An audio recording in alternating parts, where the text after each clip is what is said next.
Gbedeke owó náírà àtijọ́, APC tako Buhari àti Banki Apapọ.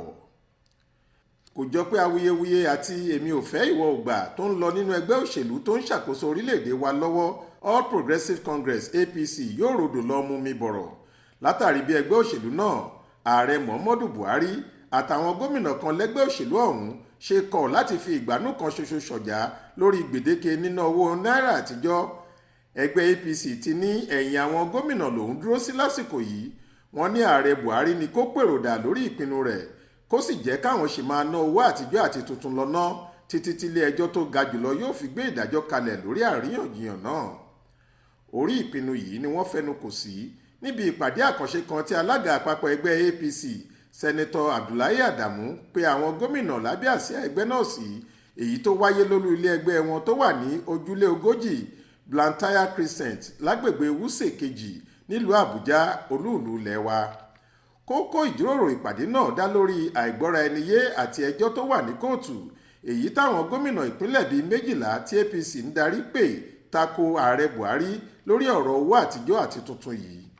Tẹ́ ò bá gbàgbé, ọ̀sẹ̀ méjì sẹ́yìn lọ́jọ́rùú wẹ́sídẹ̀ẹ́ ọjọ́ 8 oṣù kejì làwọn gómìnà ìpínlẹ̀ mẹ́ta kan Bello Matawalle ti ìpínlẹ̀ Zamfara, Yahaya Bello ti ìpínlẹ̀ Kogi àti Nasiru El-Rufai ti ìpínlẹ̀ Kaduna wọ́ ìjọba àpapọ̀ lọ sílé ẹjọ́ gíga jùlọ. Wọ́n ní kílé ẹjọ́ wọ́gi lé gbèdéke ọjọ́ 10 oṣù kejì tí í ṣe ọjọ́ Ẹtì Friday tó kọjá lọ́hùn-ún, èyí tí báǹkì àpapọ̀ ilẹ̀ wa Central Bank of Nigeria CBN kéde pé nínú àwọn owó 200 náírà 200 náírà, 500 náírà 500 náírà àti 1000 náírà 1000 yóò dópin. Àwọn owó tí wọ́n ṣẹ̀ṣẹ̀ pa láró tuntun ni yóò wá jẹ́ níná.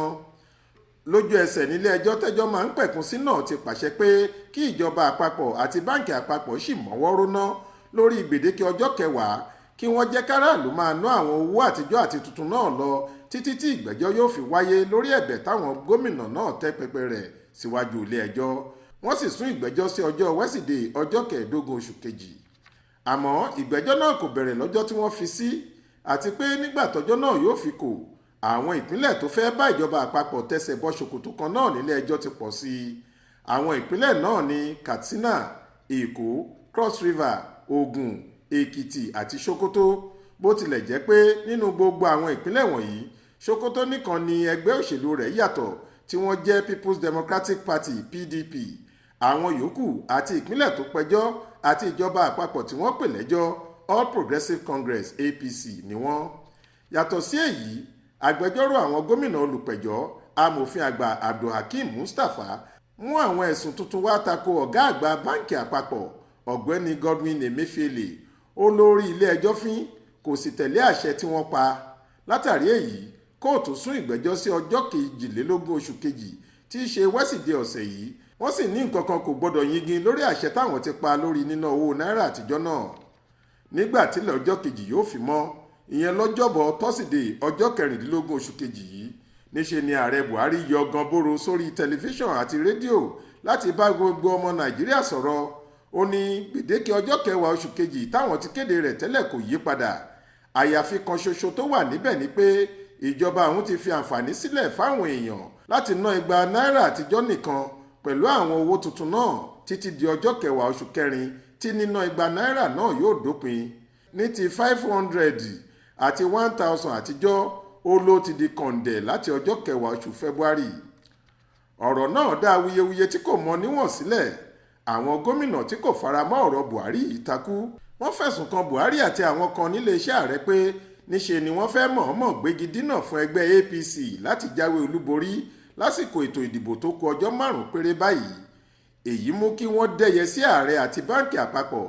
Gómìnà Sanwó-Olú ti Èkó, Dàpọ̀ Abíọ́dún lógùn, Abdullahi Ganduje ní Kánò àti El-Rufai kéde pé káwọn èèyàn ìpínlẹ̀ àwọn má ṣe dá ìjọba àpapọ̀ lóhùn.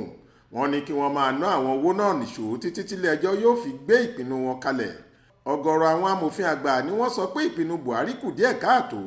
Wọ́n ní ṣe ló yẹ kó mú sùúrù de ìgbẹ́jọ́ tó wà ní kóòtù náà. Àmọ́ Buhari ní rélùwéè tó ti lọ ní gbogbo wọn ń ṣẹ́wọ́ sí. Èyí ló tún mú káwọn gómìnà 10 kan padà sílé ẹjọ́ tó ga jùlọ lọ́jọ́ Ẹtì Friday ọjọ́ 17 oṣù kejì yìí. Wọ́n tún wọ́ Buhari àti ìjọba àpapọ̀ rẹ̀ lọ ilé ẹjọ́. wọ́n ní kí wọ́n bá àwọn bá Buhari sọ̀rọ̀ níbi tó bá ti ń gbọ́rọ̀ pé gbèdéke tó kéde rẹ̀ kò tẹ́ àwọn lọ́rùn, kò sì tẹ́ àwọn ọmọ Nàìjíríà lọ́rùn rárá, kó yá àwọ́gilé.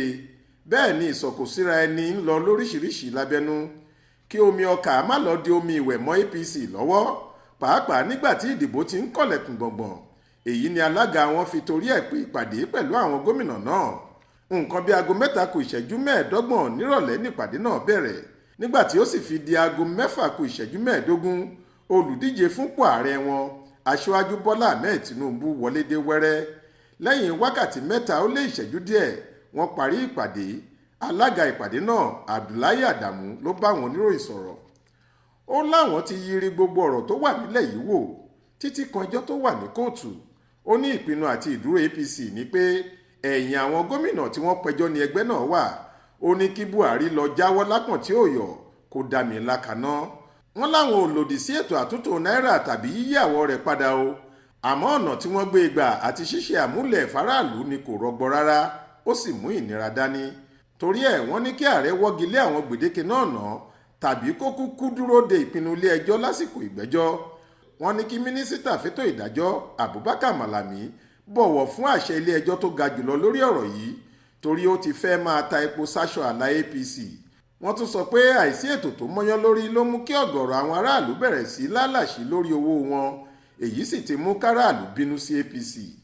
Lórí ẹjọ́ tó wà ní kóòtù, wọ́n ní digbí ni APC wà lẹ́yìn àwọn gómìnà náà tako Buhari. Lára àwọn gómìnà tó péjú sípàdé náà ni Simon Lalong láti ìpínlẹ̀ Plateau, Abdullahi Sule ti Nasarawa, Abubakar Sani Bello ti ìpínlẹ̀ Niger, Nasir El-Rufai ti Kaduna, Yahaya Bello láti Kogi. Bákan náà ni Mohammed Inuwa Yahaya, gómìnà ìpínlẹ̀ Gombe, Mai Mala Buni láti Yobe, Bello Matawalle láti Zamfara, Bíọ́dún Oyèbánjí láti Èkìtì, Babájídé Sanwó-Olú ti ìpínlẹ̀ Èkó, Àtíkù Bàgúdù láti Kebbi àti Muhammed Badaru, gómìnà ìpínlẹ̀ Jigawa. Gómìnà Aminu Bello Masari ti Katsina àti Hope Uzodinma láti Imo kò yọjú, igbákejì kó wa wọn ló ṣojú fún wọn. Aláròyé gbọ́ pé alága APC pàrọwà sáwọn gómìnà náà pé kí wọ́n yéé ta Buhari lẹ́nu, torí èyí kò ní ṣe ẹgbẹ́ láǹfààní kan. Àmọ́ lójú ẹsẹ̀ làwọn gómìnà tó mèsì ọ̀rọ̀ ti sọ pé ẹgbẹ́ APC náà jẹ̀bi. Wọ́n ní dídákẹ́ tí wọ́n dákẹ́ tí wọ́n fi òlòlò fọhùn wà lára nǹkan tó jẹ́ kí èéfín ìjà náà rú. Wọ́n sì pinnu pé níbi tọ́rọ̀ dé yìí ohun tílé ẹjọ́ bá sọ lábẹ́gẹ́. Bóyá Buhari ni yóò pèrò dání o, bí àwọn gómìnà yìí sì ni ẹnìkan ò tí ì lè sọ. Àmọ́ ohun tó fojú hàn ni pé ìpọ́njú, ìdààmú àti àìbalẹ̀ ọkàn tí àìsí owó náírà tuntun àti kíkọ̀ táwọn báńkì kọ̀ láti gba owó náírà àtijọ́ táwọn olókoòwò àti oníṣẹ́ ọwọ́ gbogbo náà kò sì gbà á ti túbọ̀ peléke sí i. Ìfẹ̀hónúhàn àti ìwọ́de èyí tó ti ń ṣokùnfà bíba dúkìá jẹ́, ìfarapa àti ikú òjijì sì ṣeé ṣe kó wáyé bí ẹ̀kọ́ kò bá ṣojú mímu lórí ọ̀rọ̀ yìí. Faith Adébọ́lá ló ń jábọ̀ ròyìn fún iléeṣẹ́ tẹlifíṣàn Aláròye online.